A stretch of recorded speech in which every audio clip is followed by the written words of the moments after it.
It's December 2022, and we're back to talking about the inverted yield curve. Now, you've probably heard that this bond market indicator has predicted each and every recession over the last half century or so.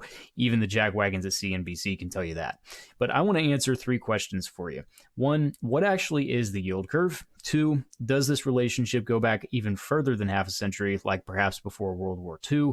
And three, what are the economic forces actually driving this relationship and this predictability? So one, what is the yield curve? Well, there's actually a lot of curves in financial markets. We got everything from oil prices to soybean prices to interest rates. The one that you hear the most about is just this. It's a visual way of showing the relationship between the yield to maturity on government bonds and the time until those bonds mature.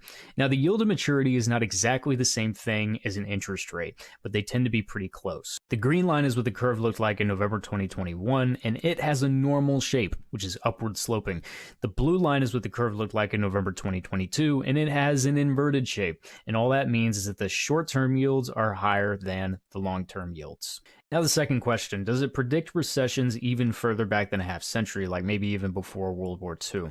Well, the bond market was not as developed in those days, and so the data is not as widely available, but I did manage to dig some up. And the answer is pretty much. So if we look at the yields on long-term World War I Liberty bonds versus the yields on short-term bond-like paper, known as bankers' acceptances, then the yield curve did actually predict the two major recessions of the interwar period. So the spread between these yields went negative, inverted, in December of 1919. A month later began the Depression of 1920, and during which the Dow Jones fell 37%.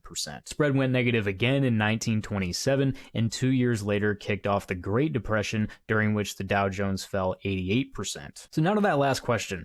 What are the forces driving yield curve dynamics? Why is it out of character for short-term money to pay a higher interest rate than long-term money? Well, I'm going to make you the expert on all of that. It's just going to take a little bit longer, about 4.5 minutes. Now, I know most people ain't got time for that, and I totally get it. But I think if you hop on over to my page and check out the next video, you'll be glad you did. Hope to see you there. Take care.